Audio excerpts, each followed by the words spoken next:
Muslims, just like the Prophet, peace be upon him, are supposed to be a rahmah lil alameen, a mercy and a source of compassion to the world, to enjoin what is right, to forbid what is wrong.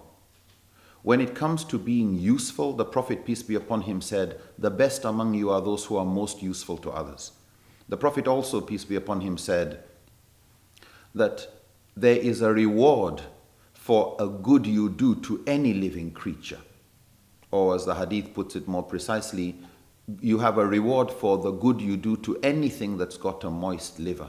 In other words, any living thing, not just human beings, even to other creatures.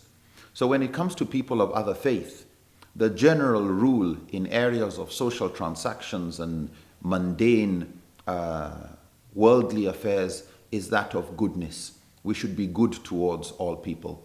And we see this in the sunnah of the Prophet, peace be upon him, that he wasn't just helping Muslims, he helped non-Muslims.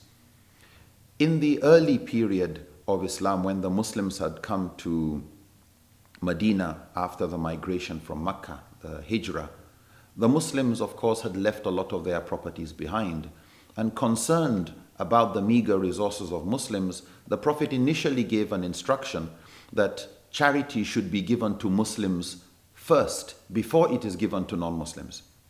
However, and as is reported in a number of hadith in Abu Dawud and Nasa'i collections of hadith, the verse of the Quran in Surah Al-Baqarah chapter 2, verse 272 was revealed, where Allah makes it clear that any charity you do is for your own good, that you cannot use it for the sake of trying to force people to accept guidance.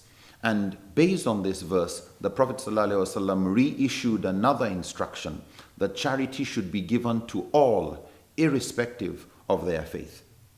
So when it comes to economic empowerment of Muslims and non-Muslims, not just Muslims should be assisted, but non-Muslims who need assistance should also be given assistance. The concern, of course, scholars have is that sometimes this charity may be used against Islam.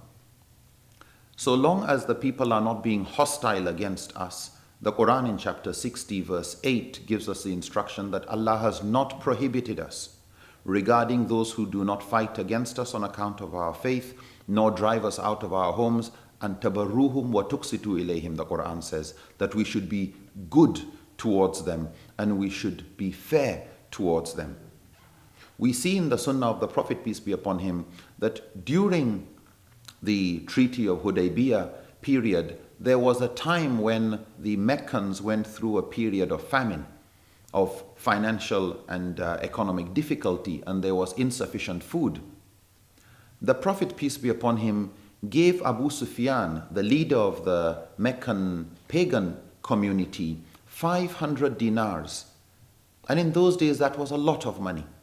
And he gave Abu Sufyan with the instruction that this is for the poor of Mecca. But the predominant people in Mecca were idol worshippers at that time. So Muslims are allowed to give financial assistance and economic relief to non-Muslim communities because they are human beings. In addition, and as we will see in the categories of zakat and other forms of charity, the group called mu'allafatu qulubuhum, those whose hearts are to be reconciled, those who may have things against Islam, but who, if they experience charity, may understand Islam better, that this category of people has always included non-Muslims among them.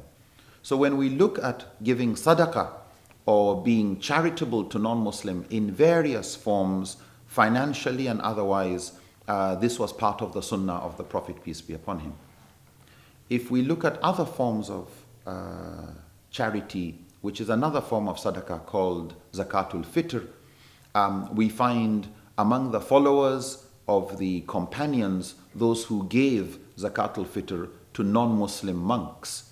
And this is because the statements of the Prophet, peace be upon him, did not restrict the giving of zakat to only Muslims. It was general, and so scholars take it that you need evidence to restrict charity to non-Muslims, because the statements recommending charity, whether in the form of zakat, al-fitr, whether in the form of sadaqah, whether in the form of kafara, to help captives, and usually captives of war were actually non-Muslims, but we are required to help captives and all people needing assistance irrespective of their faith.